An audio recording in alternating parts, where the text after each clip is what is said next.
मंडी वापस जाओ, वापस जाओ, वापस जाओ। प्रशासन होश में आओ, होश में आओ, होश में आओ।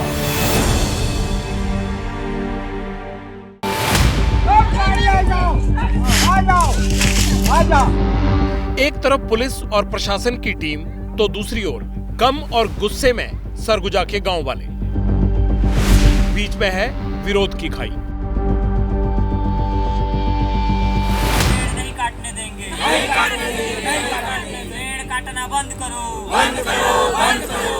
2 साल होने को आए, गांव वालों का विरोध जारी है जंगल की जमीन में कटाव को लेकर। अदानी कंपनी वापस जाओ, वापस जाओ, वापस जाओ। अदानी कंपनी वापस जाओ, वापस जाओ, वापस जाओ। पैदा होने से लेकर दम तोड़ने तक ये गांव वाले इन्हीं जंगलों के बीच रहते हैं। इन्हीं पेड़ों के साए में खान पान से लेकर दवाइयों तक का जुगाड़ करते हैं। लेकिन बीते कई सालों से प्रशासन की ओर से ये पेड़ काटे जा रहे हैं, वो भी इनकी आंखों के सामने।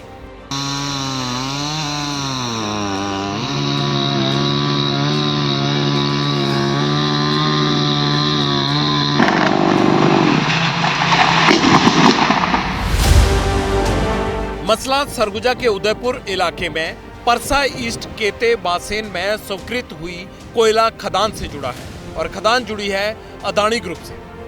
खनन और विकास प्रोजेक्ट को मंजूरी सरकार से मिली है, इसीलिए अधिग्रहण का हवाला देकर अंधाधुंध पेड़ों की कटाई की जा रही है।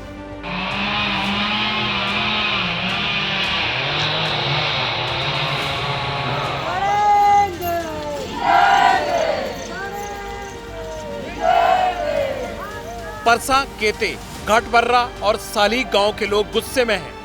कई महीनों से आंदोलन पर हैं। सरकार के खिलाफ इनके आरोप बेहद गंभीर हैं।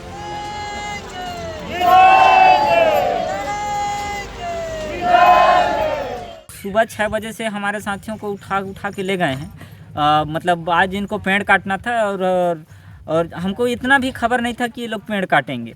लेकिन सुबह हमको जैसे ये लोग पुलिस वाले उठाए तो हमको पता चला कि ये लोग फिर से पेड़ काटेंगे, क्योंकि हमारे साथी को अगले बार भी पेड़ काटे थे तो इन्होंने ऐसे उठाए थे। अगर आप सोच रहे होंगे कि मामला अदानी ग्रुप से जुड़ा है, इसलिए सवालों में बीजेपी होगी, तो ठहरिए। सरगुजा की कोयला कथा बहुत ही पेचीदा है, क्योंकि बघेल सरकार के शासन में यह आंदोलन जारी हुआ था। भारत में कोयला खदान आवंटन और नीलामी केंद्र की सरकार करती है। नियम है कि अगर किसी कोयला खदान प्रोजेक्ट पर स्टेट गवर्नमेंट ऑब्जेक्शन करती है तो उसकी नीलामी या आवंटन नहीं किया जाता।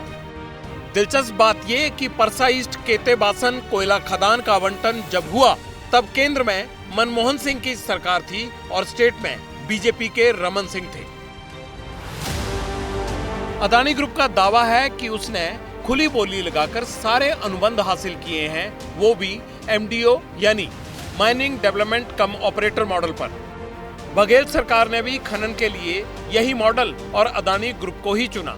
इसलिए दिन के उजाले में यहाँ विकास की आधारशिला रखी जा रही है, लेकिन ये सच है कि रोज सैकड़ों पेड़ काटे जा रहे हैं। भारतीय वन्यजीव संस्थान ने 2021 में अपनी रिपोर्ट में कहा है कि हसदेव को खनन मुक्त रखना चाहिए और साले कोल ब्लॉक निरस्त होने चाहिए। यदि यहाँ खनन हुआ तो न सिर्फ हसदेव नदी बर्बाद होगी, बल्कि मानव हाथी संघर्ष इतना बढ़ जाएगा कि आप कभी संभाल नहीं पाएंगे। फलजी ग्राम सभा के प्रस्ताव कंपनी के द्वारा बनवाए गए थे, जिसकी जांच के लिए 2021 में 300 किलोमीटर लोग पैदल चल के आए थे और राज्यपाल ने यह कहा था कि इसकी जाँच की जाए और जाँच होने तक सारी प्रक्रिया रोकी जाए। दुखद रूप से आज तक उनकी ग्राम सभाओं की जांच नहीं हुई। केंद्र सरकार ने भी स्वीकृति दे दी पेड़ों को काटने की और राज्य सरकार ने भी दे दी। आदिवासी बहुल इलाके में सिस्टम का लिटमस टेस्ट है। गांव वाले कांग्रेस और बीजेपी के बीच फंसे हैं और वर्दी वाले ऑर्डर से बंधे हैं और पार्टियां सियासत से बंधी हैं। भूपेश बघेल की जब सरकार थी, उन्होंने ही ग्राम सभा की अनुमति दिलाई थी, उन्होंने ही पर्यावरण क्लियरेंसेस क्लियर किया था और पेड़ कटाई उनके कार्यकाल में प्रारंभ कर दी गई थी।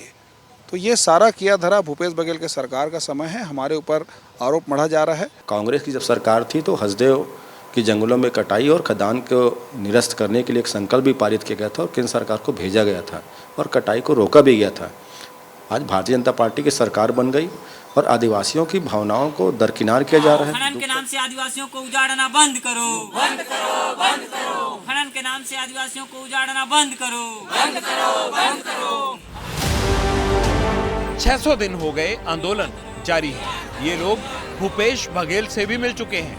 भरोसा मिला था, चुनाव में कोयला खदान को मुद्दा भी बनाया गया, लेकिन आंदोलनकारी आदिवासियों को संतुष्टि नहीं मिली।